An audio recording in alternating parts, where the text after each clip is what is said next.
Salutations everybody, it is Matty here today with a Borderlands news update. Not only are we talking about the potential of a Borderlands 3 reveal, but also the return of Borderlands 1 in remastered form through the PS4, the Xbox One, and hopefully an updated version on the PC. Now the following information comes from IGN.com, who I will have linked in the description down below. It begins. Per the official PAX East 2019 schedule, Gearbox's main theater show will happen on March 28th, the first day of the event. In the show's description, it says, "This is your opportunity to get a look behind the scenes at Gearbox Software and Gearbox Publishing, along with the latest news and updates from the makers of Borderlands, Battleborn, Brothers in Arms, and more. We will have never-before-seen reveals, exclusives, and surprises, so don't miss out."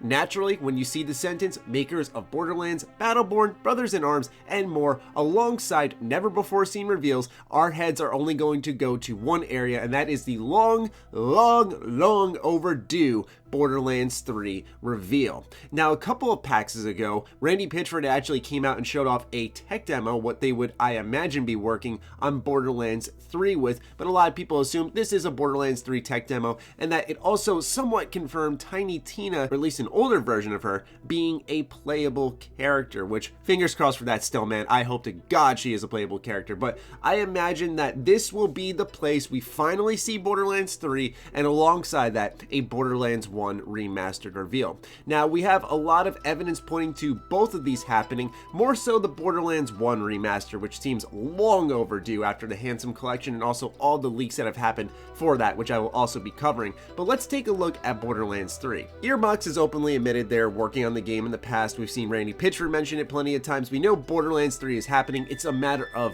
when, and Gearbox really doesn't need a huge stage to make a lot of noise because everyone's looking forward to Borderlands 3. But if you do remember, and I've brought this leak up in various other videos on different topics in the past, there was the infamous Walmart Canada leak where they just went wild and released so many different titles, and so far every single title that was on this list actually is true thus far. We saw Beyond Good and Evil 2, we saw Rage 2, we saw The Division 2, Assassin's Creed, an NBA game, Just Cause 4, and the list goes on, but on this was also Borderlands 3, which once again we knew existed thanks to Gearbox, but any semblance of existence showcased that, oh, maybe it's coming sooner than we had thought. But then the news broke that Borderlands 3 may have actually suffered a delay because the publisher, Take-Two, had delayed the next entry in a major 2K franchise. This was delayed into the fiscal year of 2020, which was sad news, but also I think a lot of us know if we've waited this long for Borderlands 3, what's a little more waiting if it means that the game will be exactly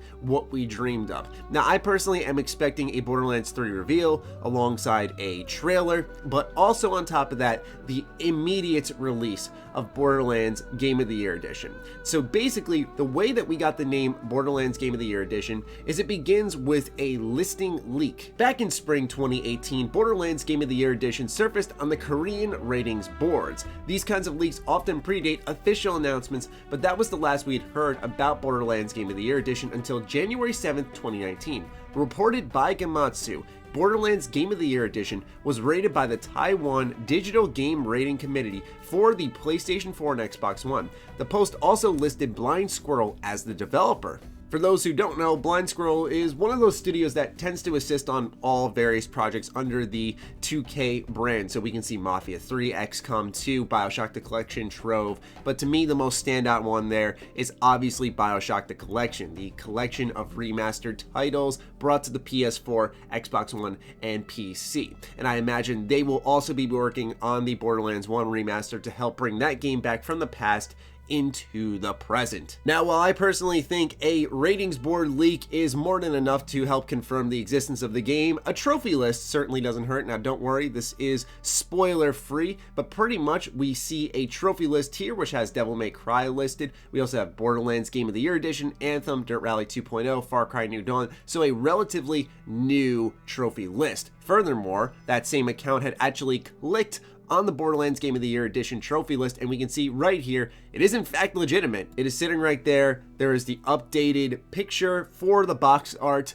This is very much a thing in existence. 81 trophies sounds about right when you combine all of the DLC that will naturally be there. And like I said, if you look at the ratings board leak and then how far ago that was, and now we're seeing another updated one, and also the trophy list leak, I believe this game is closer to done than not, which means I think this will be a immediate release, like within a week to a month of its announcement. I would be very surprised if this was a thing that they announced Borderlands 3 coming in the fall and Borderlands Remastered is going to happen in June or something along those lines. I think that what would be most effective is capitalizing on that hype. Hey, it's available right now. And I think Borderlands fans would go crazy over that, because for me personally, I love Borderlands 2. I think the storytelling got amped up. I think the character development was fantastic. It was a true sequel. It did everything better. But Borderlands 1 holds a very special place in my heart. To be completely honest, it had actually repaired a friendship of mine when I was younger. I owe this game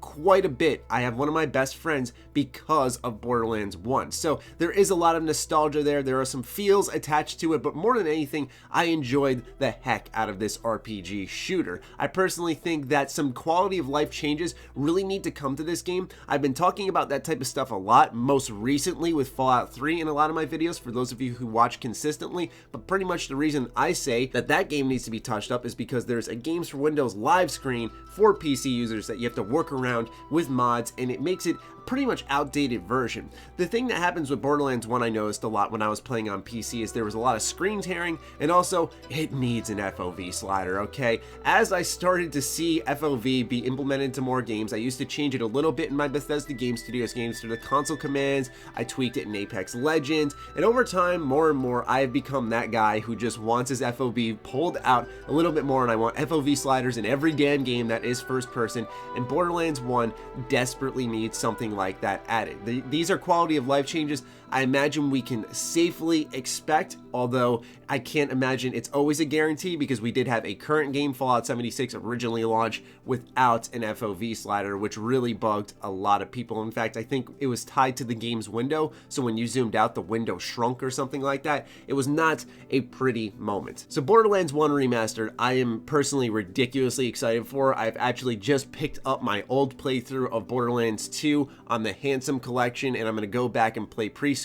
Now that we have some real hype rolling, we know there's going to be some type of Borderlands reveal easily guaranteed at PAX East. I'm usually not one to jump the gun like that and just say, hey, wait and see, but come on, it's obvious what they're going to do. A reveal from Gearbox Studios, come on, give me a break. We know what exactly is going to happen there. So that's why I'm getting back into it a little bit, because hopefully I'll have Borderlands 2 done by the time that this reveal is ready to go, and then I can hop right into Borderlands 1 almost in a retrospective fashion. Now, when it comes to Borderlands 3, I personally expect to see a reveal maybe along the lines of a trailer, but if not, I wouldn't be surprised if they did concept art reveals of each of the playable characters and vocal details about what's going on with them. Almost a soft announcement for the game. Just give us the bare minimum, the details, the box art, some general descriptions, the region we'll be in, what the story is generally about, that type of stuff. Because we have to remember, this is at a panel, so I feel like there's going to be a lot of talking, audience interaction,